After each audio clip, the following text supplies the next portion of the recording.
بسم اللہ الرحمن الرحیم۔ اللہ تبارک و تعالیٰ کے نام سے شروع جو بڑا مہربان اور نہایت رحم کرنے والا ہے۔ دوستوں، ایک دفعہ کا ذکر ہے کہ کسی علاقے میں قحط سالی تھی۔ جانور سب کچھ کھا کر فارغ ہو گئے تھے اور مزید کچھ کھانے کو رہا ہی نہیں تھا۔ مویشی مالکان بے حد پریشان تھے۔ اس دوران ایک مسجد کے مولوی نے جمعے کے خطبے میں نہایت یقین کے ساتھ یہ بات بتائی کہ اللہ کا نام لے کر یعنی بسم اللہ پڑھ کر دریا کو بھی حکم دیا جائے تو وہ بھی نافرمانی نہیں کرتا۔ یہ چرواہے کا شاید پہلا جمعہ تھا۔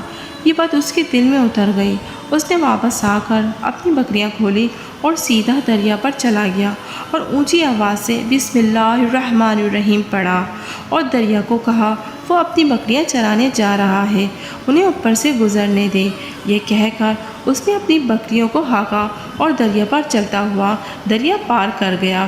یہ علاقہ گھاس سے بھرا پڑا تھا، درختوں کے پتے بھی سلامت تھے کیونکہ کسی کو یہاں تک آنے کی رسائی نہیں تھی۔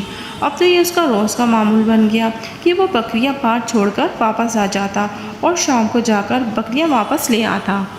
اس کی بکریوں کا وزن دگنا چگنا ہو گیا۔ لوگ چونک گئے اور اس سے پوچھا کہ وہ اپنی بکریوں کو کیا کھلاتا ہے۔ وہ سیدھا سادہ اور صاف دل نوجوان تھا۔ اس نے صاف صاف بات بتا دی کہ جناب ہم تو دریا پار کر کے اپنی بکریاں چرانے لے جاتے ہیں۔ بات سب نے سنی لیکن یقین کسی نے نہیں کیا کیونکہ یہ ناقابل بات تھی اور بات ہوتے ہوتے مولوی صاحب تک پہنچ گئی۔ مولوی صاحب نے اس چرواہے کو بلوایا اور سارا ماجرا پوچھا۔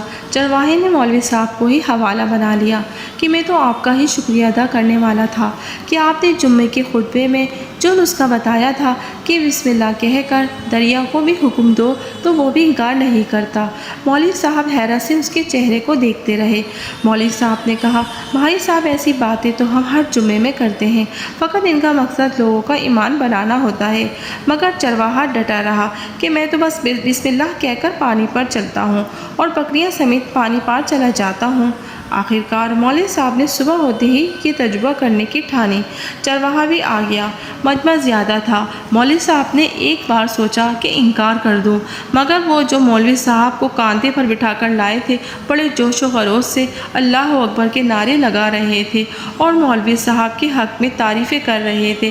آخرکار مولوی صاحب نے ایک رسہ منگوایا، اسے ایک درخت کے ساتھ باندھا، پھر اپنی کمر کے ساتھ باندھا، پھر ڈرتے ڈرتے ڈھیلا ڈالا بسم اللہ پڑھا اور دریا پر چلنا شروع ہو گئے۔ ابھی ایک قدم ہی رکھا تھا کہ دھڑام سے پانی میں گر گئے۔ مولوی صاحب ڈبکیاں کھانے لگے اور پانی کے بہاؤ میں بہنا شروع ہو گئے۔ لوگوں نے کھینچ کھینچ کر باہر نکالا۔ مولوی صاحب کی اس حرکت نے چرواہے کو پریشان کر دیا کہ مولوی صاحب کی بسم اللہ کو یہ کیا ہو گیا ہے، کیونکہ اس کا روز کا یہ معمول تھا۔ اس کے اپنے یقین میں کوئی فرق نہیں آیا۔ اس نے بسم اللہ کہہ کر بکریوں کو پانی کی طرف اشارہ کیا اور خود ان کو چھوڑ کر واپس بھی آ گیا۔